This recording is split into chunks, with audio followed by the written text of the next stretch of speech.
paix soit avec vous. Bienvenue à notre rencontre Christ à l'œuvre. Nous verrons Christ à l'œuvre aujourd'hui dans l'évangile selon Marc. Marc au chapitre 6 et nous allons lire à partir du verset 45. Il est écrit: aussitôt après, il obligea ses disciples à monter dans la barque et à passer avant lui de l'autre côté vers Bethsaïda, pendant que lui-même renverrait la foule. Verset 46, quand il lui renvoyait, il s'en alla sur la montagne pour prier.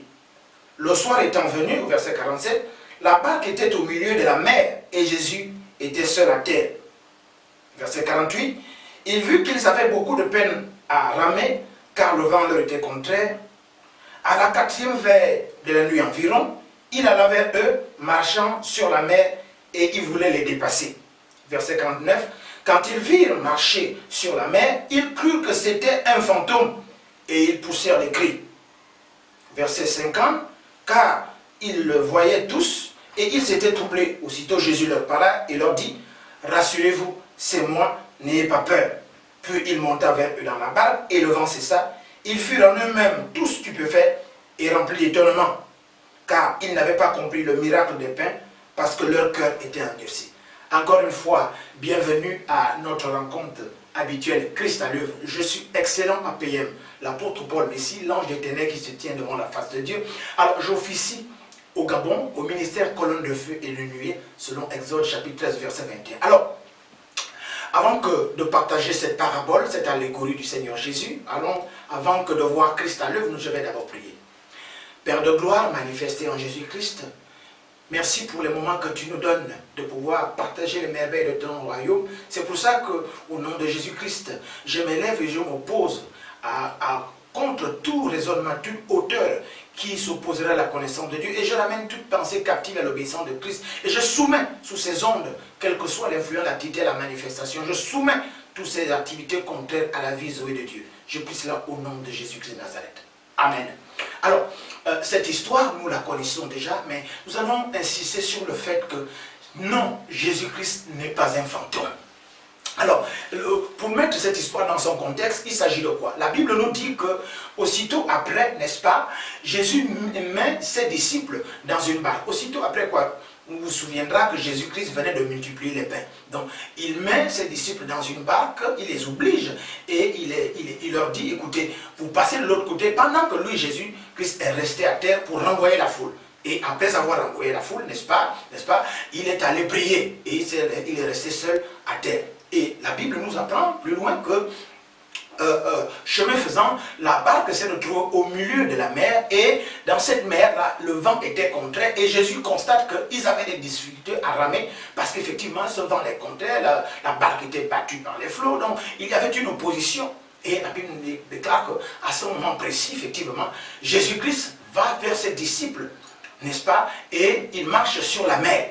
Et la Bible nous déclare qu'il nous met le temps, c'est-à-dire qu'à la veille, la deuxième veille, la 4e veille de la nuit, c'est-à-dire entre 3h et 6h du matin, et quand il marche sur la mer vers ses disciples pour les dépasser, et voici les disciples tous le virent, n'est-ce pas?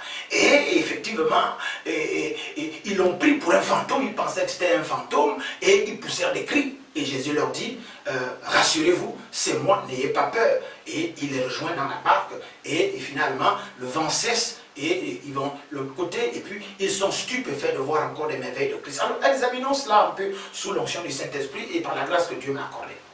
Regardez, ce sont là des disciples qu'il a choisis lui-même. Il venait de vivre un moment extraordinaire, la multiplication des pains. Jésus a nourri toute une foule avec ce qu'il avait dans les mains. Et là maintenant, il leur dit, passez de l'autre côté, il les met dans une barque, et il se trouve quelque temps après qu'ils ont des difficultés pour traverser cette mer-là. Et puis Jésus venant vers eux, sachant effectivement ce qui se passe, nous l'avons déjà dit dans un autre thème intitulé « Viens marcher sur les eaux », donc nous allons aller directement dans le sujet qui nous intéresse. Jésus va directement, comme ça, de go vers eux, voyant qu'il y avait un souci à leur niveau. Alors qu'est-ce qui se passe? La Bible déclare qu'ils le prennent pour un fantôme. D'abord, qu'est-ce que c'est qu'un fantôme? Nous avons consulté le dictionnaire Larousse parce que, effectivement, nous devons être au fait du mot. Le fantôme, c'est l'apparition d'un défunt, donc d'un revenant.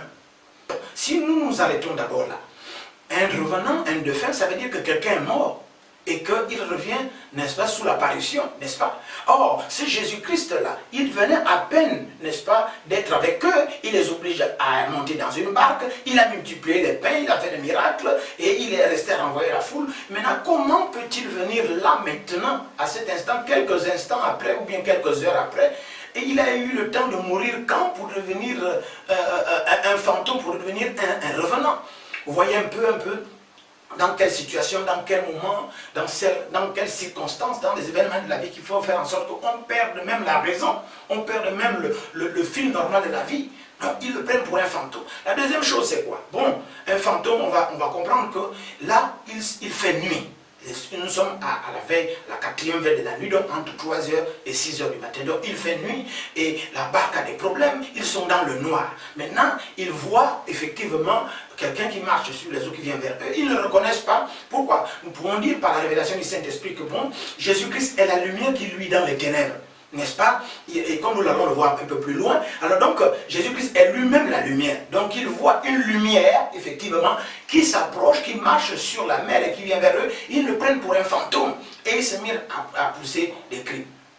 Et nous avons encore constitué une deuxième fois l'expérience. La Rousse nous apprend qu'un fantôme, c'est une personne ou une chose qui apparaît, on va dire, qui est dans notre imagination, mais qui en réalité ne joue pas son rôle. Vous voyez un peu cette définition dangereuse pour nous qui croyons en Christ et nous savons qu'il est vivant, il vit à jamais. Donc un fantôme, les disciples prennent Jésus pour un fantôme, ils prennent Jésus pour quelque chose qui est dans leur imagination. C'est comme si les disciples avaient imaginé, c'est comme si les chrétiens imaginaient, c'est comme si tout cela était imaginé, que Jésus-Christ était une imagination comme ça, qui ne jouait même pas son rôle. Alors qu'il y a quelques instants, quelques heures avant, ils ont vu Jésus-Christ prendre les pains, prier le Dieu Tout-Puissant, et puis multiplier, et faire manger cette foule de personnes. Il y a même eu des restes. Alors, nous allons dire que ce n'était pas possible. Alors, Jésus-Christ n'est pas un fantôme. Pourquoi? Eh bien, je vais vous dire qui il est. Dans le livre de Genèse, il est la semence de la femme. Alléluia. Dans le livre de Exode, il est l'agneau pascal. Dans le livre Lévitique, c'est Jésus-Christ le grand prêtre.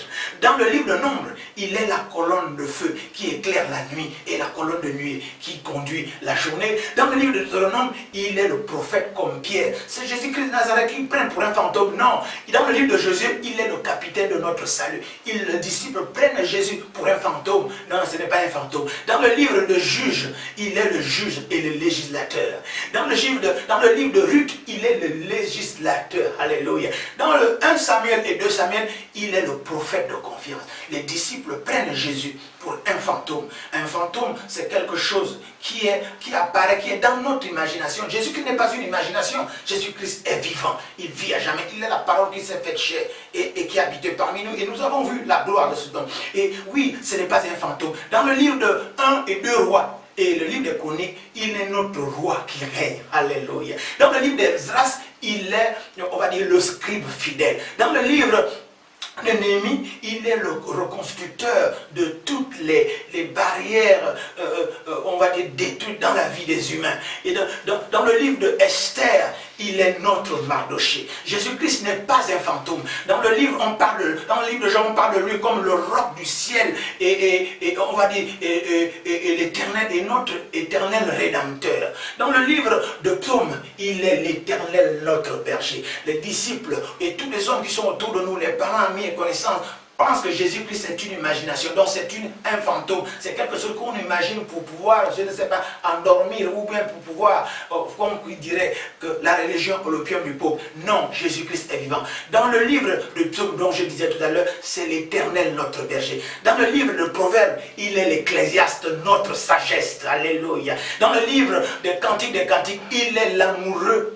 Il est l'amoureux de l'épouse. Dans le livre d'Ésaïe, il est le prince de paix. Oui, Jésus-Christ n'est pas un fantôme. Oui, il est quelqu'un qui agit, qui est vivant, qui s'est manifesté effectivement. Dans le livre de Jérémie, on parle de lui comme le jeune juste. Dans le livre de Lamentation, il est le prophète qui pleure. Dans le livre d'Ézéchiel, l'homme aux 4 visages. Jésus-Christ est dans le livre de Daniel, le 4e homme qui est dans la fosse ardente avec Shadrach, Meshach, Abednego. Dans le livre Osée, il est le mari fidèle. Jésus-Christ, dans le livre de Joël, est dépeint comme celui qui bâtit du Saint-Esprit et du feu. Les disciples prennent pour un fantôme, donc une imagination. Non, ce n'est pas une imagination. Dans le livre de Amos, il est le porteur de fardeau. Dans le livre d'Abdias, Jésus-Christ est dépeint comme le puissant sauveur. Dans le livre de Jonas, c'est lui le grand missionnaire. Oui, les disciples voyaient Jésus-Christ marcher sur la mer là.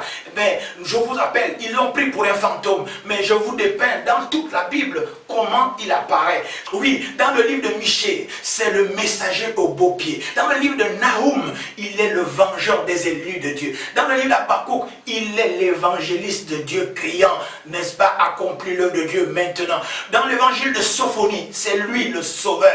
Dans le livre de Agé, c'est le restaurateur de l'héritage qui a été perdu. Dans le livre de Zacharie, il est la fontaine ouverte dans la maison de David. Dans le livre de Malachie, c'est le soleil de la justice. Et dans la Nouvelle Alliance, il n'en est pas moins également. Les disciples l'ont pris pour un fantôme, donc une imagination. Non, ce n'est pas une imagination. Dans le livre de Matthieu, n'est-ce pas, l'évangile selon Matthieu, c'est lui le Messie. Dans l'évangile selon Marc, il est le faiseur de miracles. Dans l'évangile selon Luc, il est le Fils de l'homme. Dans l'évangile selon Jean, il est le Fils de Dieu. Dans les Actes des Apôtres, il est le Saint-Esprit. Dans le livre de Romains, il est notre justifié. Dans les livres de 1 et 2 Corinthiens, il est notre sanctificateur. Dans le livre de Galates, Jésus-Christ est le rédempteur de la malédiction de la loi. Dans le livre des Éphésiens, le Christ des richesses infinies. Dans le livre des Philippiens, il est le Dieu qui pourvoit à nos besoins. Dans le livre de Colossiens, Jésus-Christ est la plénitude de la divinité. Les disciples, je vous rappelle, les disciples l'ont pris pour un fantôme, et ont une imagination, l'apparition d'un devin, alors qu'il n'était même pas encore mort, il n'était même pas encore allé à la croix, et ils le prennent déjà pour un fantôme. Non, non, non, Jésus-Christ, je suis désolé, Jésus-Christ n'est pas un fantôme. Dans le livre des Philippiens, le Dieu qui pourvoit à nos besoins. Dans le livre de Colossiens, c'est la plénitude de la divinité. Dans le livre des Thessaloniciens 1 et 2, notre roi qui vient bientôt. Alléluia. Dans le livre de 1 Timothée et 2 Timothée, il est le médiateur entre Dieu et les hommes. Dans le livre de Tite, c'est notre pasteur fidèle. Dans le livre de Philémon, notre ami qui est plus proche qu'un parent, qu'un frère. Alléluia. Et dans le livre, on va dire dans le livre des Hébreux, il est le sang de l'alliance éternelle. Dans le livre de Jacques, il est le grand médecin. Dans 1 et 2 Pierre, il est le grand berger. 1, 2, 3 Jean, il est amour. Dans le livre de Jude, le Seigneur venant avec 10 000 saints. Dans le livre d'Apocalypse, il est le roi, le Seigneur des seigneurs. Vous voyez, nous ne pouvons pas être exhaustifs. Je voudrais simplement vous rappeler que Jésus-Christ de Nazareth n'est pas un fantôme. Ce n'est pas un fruit de notre imagination. Ce n'est pas quelqu'un qui est mort, qui revient simplement. Et nous voyons que le dictionnaire Larousse insiste sur le fait que une imagination, un revenant, mais qui ne joue pas son rôle. Or, Jésus-Christ est venu ici sur cette terre, il agit encore, il est le même hier, aujourd'hui, éternellement. Il fait du bien, il guérit, il délivre,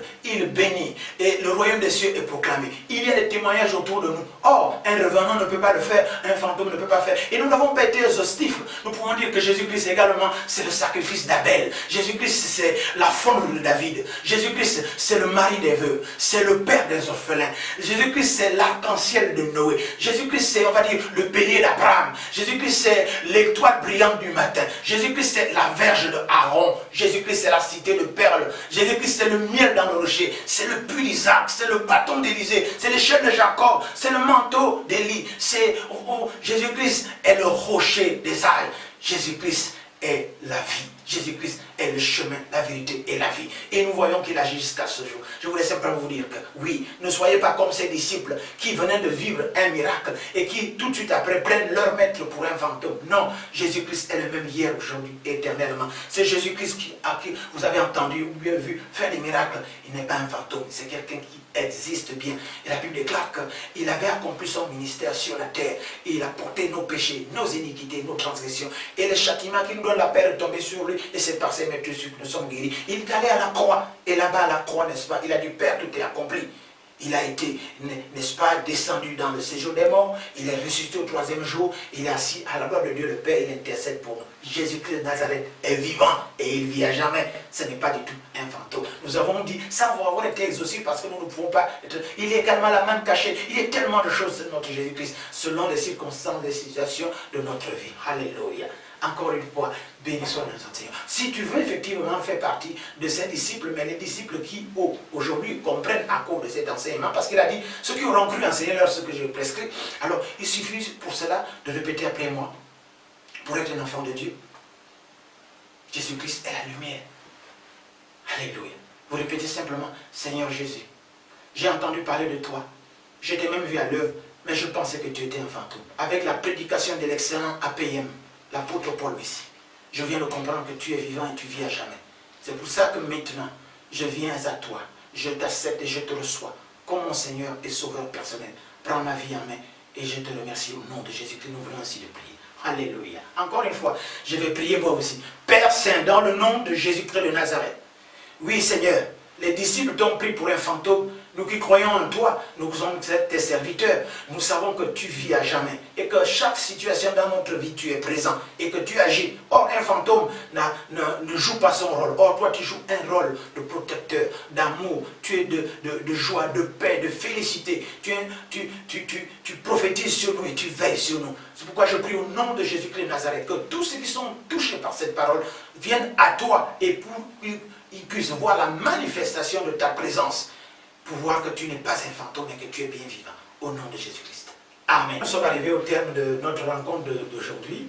Nous l'avons pris dans l'évangile selon Marc, Marc au chapitre 6. Et nous avons lu le verset qui nous intéresse vraiment ce moment-là, c'est Marc chapitre 6, verset 49. C'est-à-dire que les disciples ont eu peur de Jésus, l'ont pris pour un fantôme. Donc le thème de cette exhortation, vous l'avez compris, Jésus-Christ n'est pas un fantôme. Alléluia. Alors, je suis excellent APM, apôtre Paul Messi, l'ange d'éternel qui se tient devant la face de Dieu.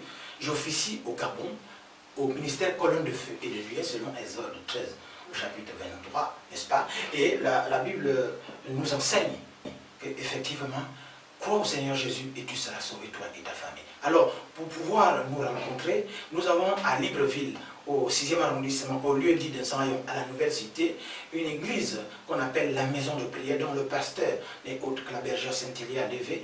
Vous pouvez la rencontrer, vous pouvez rencontrer le pasteur de cette église-là, la maison de prière, en Saint-Yon, la nouvelle cité, tous les jours de mardi à vendredi, dès 15h30, n'est-ce pas, vous venez sans rendez-vous et vous recevrez. Nous y tenons également en semaine, outre les réunions d'enseignement et autres, mais des réunions de prière, un culte tous les jeudis à partir de 18h30, vous venez simplement et vous serez avec nous en communion spirituelle et fraternelle. À la maison de prière d'Anzamayo, à la nouvelle cité à Libreville au Gabon.